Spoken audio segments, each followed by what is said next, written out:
मंडळी, एका डॉलर समोर रुपया सध्या 97च्या जवळ पोहोचलेला आहे। गेल्या काही महिन्यांपासून रुपया सतत कमजोर होत चाललाय आणि त्यामुळे आता देशाच्या अर्थव्यवस्थेबाबत चिंता व्यक्त केली जात आहे। कारण रुपया कमजोर झाला की त्याचा थेट परिणाम सामान्य लोकांच्या खिशावर होतो। पेट्रोल डिझेल महाग होऊ शकते, गॅसच्या किमती वाढू शकतात, इलेक्ट्रिक वस्तू महाग होऊ शकतात आणि महागाई वाढण्याची शक्यता देखील वाढते। तर नमस्कार मंडळी, मी पी.के. भांडवलकर आणि तुम्ही पाहत आहात सत्ता मंच। भारतीय रुपया गेल्या काही वर्षापासून दबावाखाली आहे। 2018 पासून जवळपास दरवर्षी रुपया डॉलरच्या तुलनेत कमजोर होताना दिसतोय। एकेकाळी डॉलर समोर रुपया 60च्या आसपास गेला होता, तेव्हा देशात मोठी चर्चा झाली होती।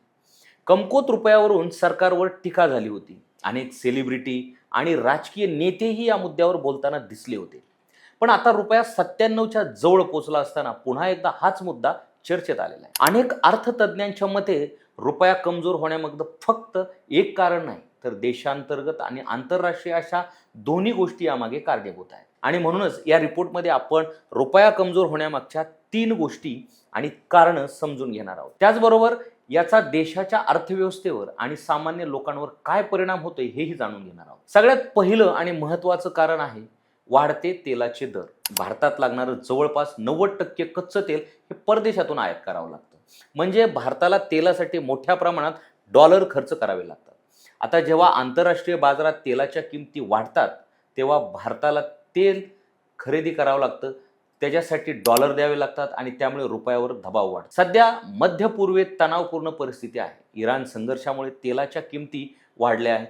इस्रायल आणि अमेरिकेच्या हल्ल्यानंतर परिस्थिती आणखी गंभीर झालेली आहे आणि त्याचा थेट परिणाम जागतिक तेल बाजारावर झाला। भारतासारख्या देशासाठी ही मोठी चिंता आहे, कारण तेल महाग झालं की फक्त पेट्रोल डिझेलवरच महाग होत असं नाही, तर वाहतूक खर्चही वाढतो, उद्योगांवर परिणाम होतो, शेतीवर परिणाम होतो आणि अखेरीस महागाई वाढते। ब्लूमबर्ग इकॉनॉमिकच्या अंदाजानुसार जर कच्च्या तेलाची किमती प्रति बॅरल $100 पर्यंत गेली, तर भारताचं आयात बिल दर महिन्याला सुमारे $5 अब्ज वाढू शकतं।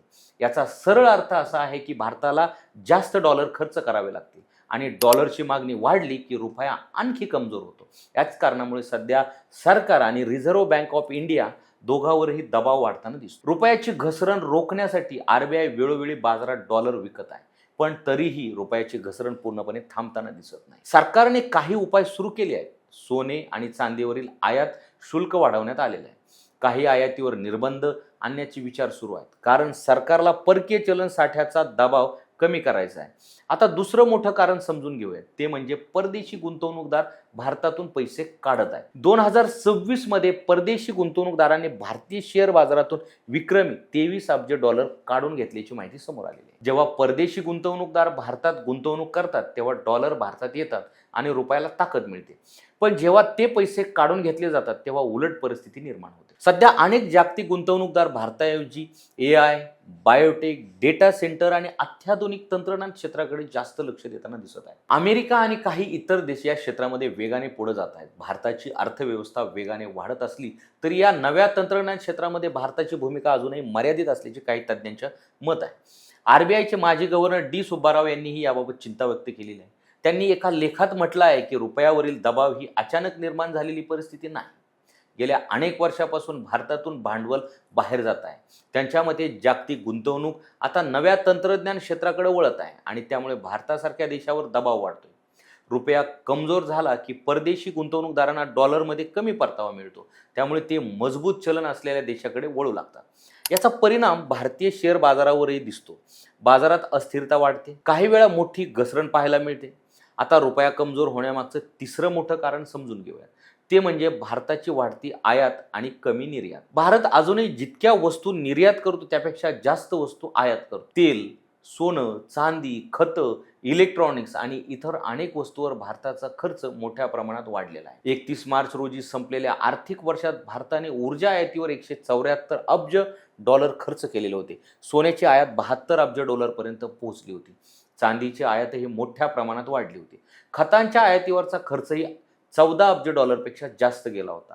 फक्त या 4 वस्तूंवरील आयात खर्च गेल्या काही वर्षात मोठ्या प्रमाणात वाढला आहे। आयात वाढली की जास्त डॉलर खर्च होतात, त्यामुळे डॉलरची मागणी वाढते आणि रुपया कमजोर होतो। दुसरीकडे भारताची निर्यात त्याच वेगाने वाढताना दिसत नाही। वाणिज्य आणि उद्योग मंत्रालयाच्या आकडेवारीनुसार जानेवारीमध्ये भारताची आयात 71 अब्ज डॉलरपेक्षा जास्त होती, तर निर्यात फक्त 36 अब्ज डॉलरच्या आसपास होती. म्हणजेच आयात आणि निर्यात यामधील तफावत मोठ्या प्रमाणात वाढत चाललेली आहे. यालाच व्यापारी तूट म्हटलं जातं आणि व्यापार तूट वाढली की त्याचा दबाव रुपयावर पडतो.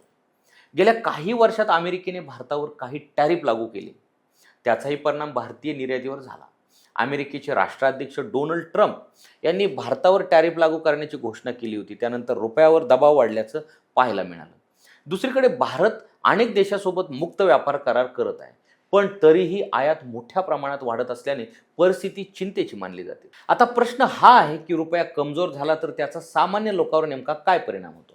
सगळ्यात आधी महागाई वाढते, कारण भारत परदेशातून मोठमोठ्या प्रमाणात पेट्रोलियम, गॅस, इलेक्ट्रॉनिक्स आणि खतं आयात करतो.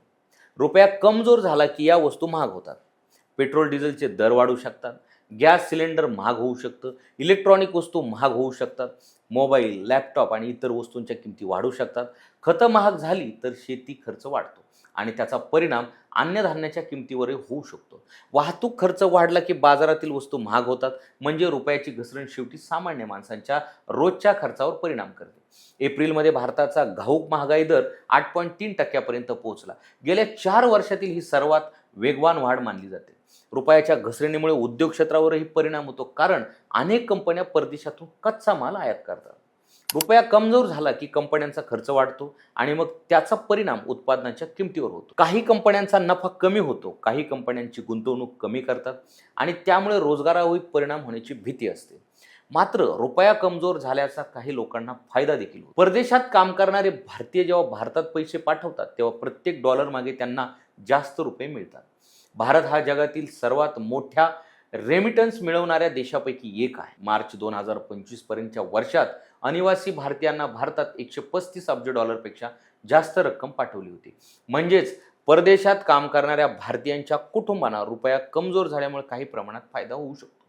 पण सध्या इराण संघर्षामुळे आखाती देशांमध्ये तणाव वाढत आहे, त्यामुळे तिथे काम करणाऱ्या लाखो भारतीयांवरही परिणाम होण्याची भीती व्यक्त केली जात आहे. दरम्यान भारताचं परकीय चलन साठाही कमी होताना दिसतोय. फेब्रुवारी 2026 मध्ये भारताचा परकीय चलन साठा 728 अब्ज डॉलर होता, पण आता तो 690 अब्ज डॉलर पर्यंत खाली आलाय. भारताकडे अजूनही मोठा परकीय चलन साठा आहे, पण वाढती आयात, वाढती तेलाचे दर आणि बाहेर जाणारी गुंतवणूक यामुळे या साठ्यावरही दबाव वाढतोय. अनेक अर्थतज्ञांच्या मते जर रुपयाची घसरण अशी सुरू राहिली तर पुढच्या काळात परिस्थिती आणखी गंभीर होऊ शकते. काही अंदाजानुसार डॉलर समोर रुपया 100चा टप्पाही गाठू शकतो. एकेकाळी हा आकडा अशक्य वाटायचा, पण आता त्याबद्दल गंभीर चर्चा सुरू झालेली आहे. याच कारणामुळे सरकार आता परिस्थितीवर बारकाईने लक्ष ठेवून आहे, कारण रुपयाची घसरण हा फक्त आर्थिक विषय राहिलेला नाही, तो आता सामान्य माणसाच्या रोजच्या आयुष्याशी जोडला गेलेला आहे. पेट्रोल महाग झालं तर त्याचा परिणाम प्रत्येकावर होतो. महागाई वाढली तर त्याचा परिणाम प्रत्येक घरावर होतो. रुपया कमजोर झाला तर त्याचा परिणाम संपूर्ण अर्थव्यवस्थेवर होतो. आता पुढच्या काळात सरकार आणि RBIचे प्रयत्न कितपत यशस्वी ठरतात? रुपयाची घसरण थांबवते का? परदेशी गुंतवणूक पुन्हा वाढते का? आणि तेलाच्या किमती कमी होतात का? याकडे सगळ्यांचं लक्ष लागलेलं आहे. तुम्हाला काय वाटतं, रुपयांची घसरण पुढच्या काळात थांबेल का की परिस्थिती आणखी गंभीर होऊ शकते? तुमचं मत आम्हाला कमेंट करून नक्की सांगा. आणि हा जर व्हिडिओ आवडला असेल तर लाईक करा, शेअर करा आणि 57 चॅनलला सबस्क्राईब करा आणि इन्स्टा पेजला फॉलो करायला विसरू नका.